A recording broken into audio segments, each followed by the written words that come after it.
This is Matt for Into Boxing. Delighted to be joined by Eddie Hearn once again. Eddie, happy belated birthday, turned 43. Good week for you? Yeah, I mean, pretty low-key birthday, as what happens when you're, how old are you? 30. Just 30, wow. My advice that I can give to someone of your age is enjoy it, because before you know it, you're 43. Luckily for me, I'm a machine, and I, at 43, am on another level to where I were at 30. I mean, almost unrecognisable in terms of game, in terms of just general physique, in terms of engine, in terms of chat, looks, everything. I'm like a fine wine, like a Chateau Neuf de Pape. It's actually not even that fine. I think that's a line off Only Fools and Horses, I think, isn't it? Talk to us about this fight. Chisora Pulev, a rematch from a few years ago. Both, I say, Dell's, I think, is a different fighter now, but it's an absolute war, barn burner of a fight. Talk to me about the fight in terms of entertainment for the fans, because it's a cracker. Yeah, I think it's a really good heavyweight fight. Two guys, I mean, Chisora, you know, I still believe he's a top 15 heavyweight, and Pulev, I think he's a top 10 heavyweight. You know, he's coming off, just beat Jerry Forrest easily, who had a draw with Zhilei Zhang. I think he's 2 defeats on his record, Vladimir Klitschko, Anthony Joshua. I think Chisora's the favourite going into this fight on paper, but I actually don't agree with that, to be honest with you. And not seeing Pulev today, I thought he looked very fit, very confident, and I just think it's a really good heavyweight fight. You know, the kind of fights that we should be making. Respect to Chisora, once again rolls the dice, but that's what he wants, doesn't want an easy night's work. He's a proper throwback fighter. When you look at his record, you know, double-figure losses, but he's still going to end up selling out the O2 Arena, having the fans come. He's one of these, like you mentioned, doesn't have a plan. He just wants to fucking tear it. He does. But that's what fans love about it. If you buy a ticket to Derek Chisora or you subscribe to DAZN, you know you're going to see an all-action heavyweight fight. And fans respect that. Now, you can't keep losing. So at some point, even though he's boxing at top 10 level continuously, you know, all his fights have been at top 10 level. You know, recently, Chisora, Parker, Usyk. Even before that, you know, when you start talking about Dillian Whyte, Takam, Helenius, Pulev before, like he's Tyson Fury. Yeah. His resume is unbelievable. So when you talk about his losses, what do you expect when he's at that level? And he's not an elite heavyweight. I don't think he is, but he's a world-class heavyweight. Yeah. But he has to win this fight, really. You know, because there's only so many losses. Even though, again, Pulev's a top 10 heavyweight, you've got to see him win this fight. If he does win this fight, what we mentioned, there's no plan, but what door does that open for him? Who would you, providing he does get past Pulev, what's the sort of opponent you're looking into next? Is it just the toughest fight possible, or whatever he wants to do? Like, he's the only fighter I've ever worked with who has absolutely no plan. Like, after Parker, I thought to myself, do you know what, let's get him a win. Yeah. Let's go and fight a Jerry Forrest or one of those guys. But he's, you know, and by the way, he might look bad in those fights, because when he's not motivated, sometimes he can be lethargic and slow. Look back to the Ajit Kabayal fight in Monaco. Jesus Christ, he was awful that night, and like, I don't know what he was doing.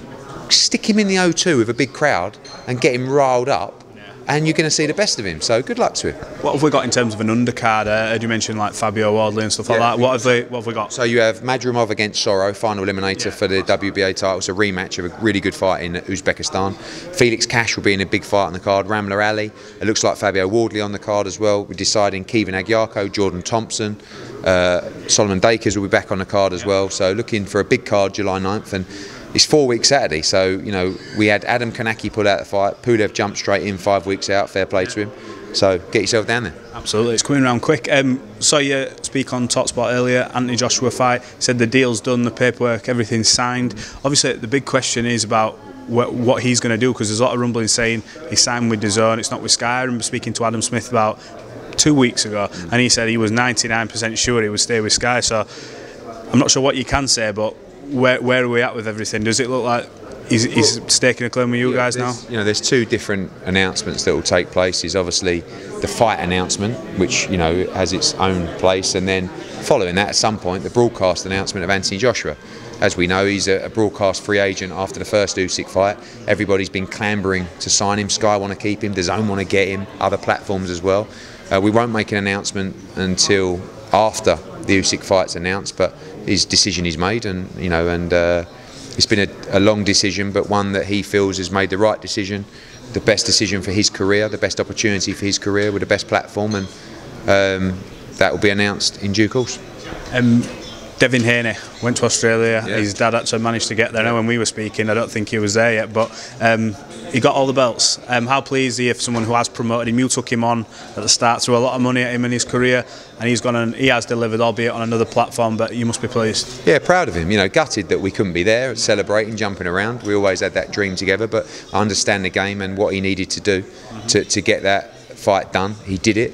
And now, you know, he's undisputed champion. So boxed a masterclass. We'll rematch George Kambosos, I believe. I guess in Australia, I believe he'll win that fight as well. And then big future ahead. He has. I don't know whether he was joking, but he did mention the IBO. Yeah. And I bet Maxie Hughes' eyes must have lit up. What are we doing for Maxie? Are we getting him a big fight? I want a big fight. You know, we got an offer to fight Ryan Garcia, which just wasn't enough money. I don't believe. And you know, Maxie and his management made that decision, and now we move forward and hopefully, you know, get the Devin Haney fight. But he has got to rematch Kambosos, so I think that fight's unlikely. But looking to land a big fight for Max, he has to fight, and looking to get him out late summer.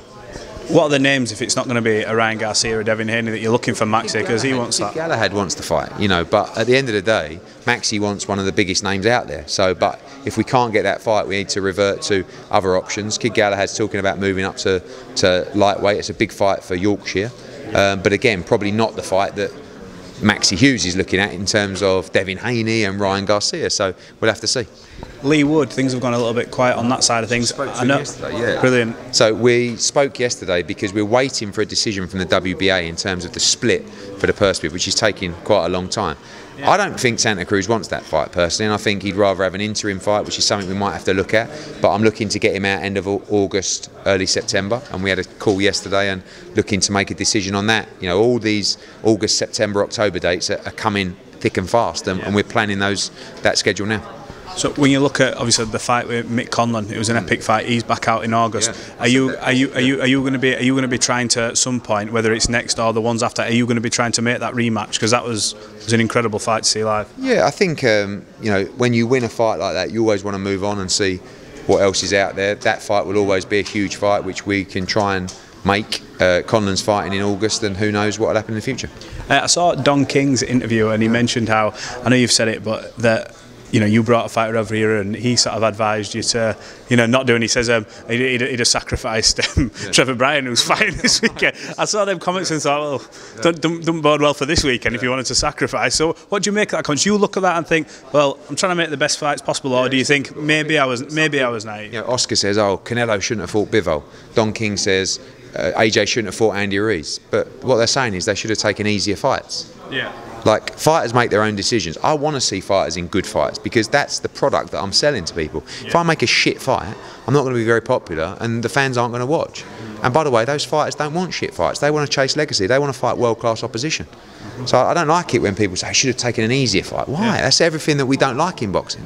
Is that almost like a fine line for you where you've got to think maybe, obviously, business? You can't just say, oh no, yeah, fight him. He's a beast, fight him. Yeah. You've got to be smart, you've got to be tactical. But these fighters, Canelo Alvarez makes his decisions, not me. You know, Oscar De La Hoya put him in with Floyd Mayweather when he was about 12. You know, so like, but at the end of the day, the fighters will make their decision. Yeah. And that's it.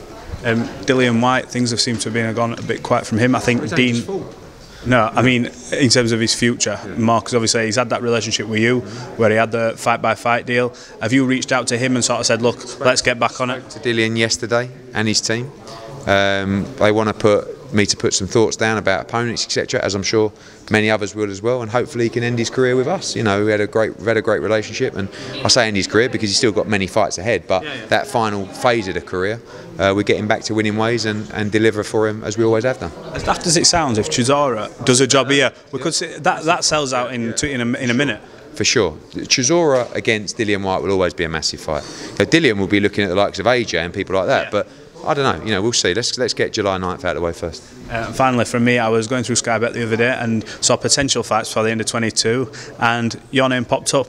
Odds-on favourite against Mr. Leonard Ellerbe. I was surprised how heavily favourite. I'm not going to lie, no offence, but heavily favourite. He can't be very good because I'm useless, and if I'm 1 to 3, I don't know. But you know, I wouldn't take that fight. Like I said in an interview, like I feel like a fair split would be like 10 million for me and maybe 100,000 for him or something like that. But you're not really going to see me in the ring because I'm useless. So you'd be the air side in that, you think? Just slightly, blimey. Do you reckon? I mean, I'm handsome. I can sing. I've got 20 times more followers, I've got 100 times more fighters, the business is 100 times better, I'm just better in every, like, I mean, I'm a better dresser, I don't know about that. Leave it out. Come on.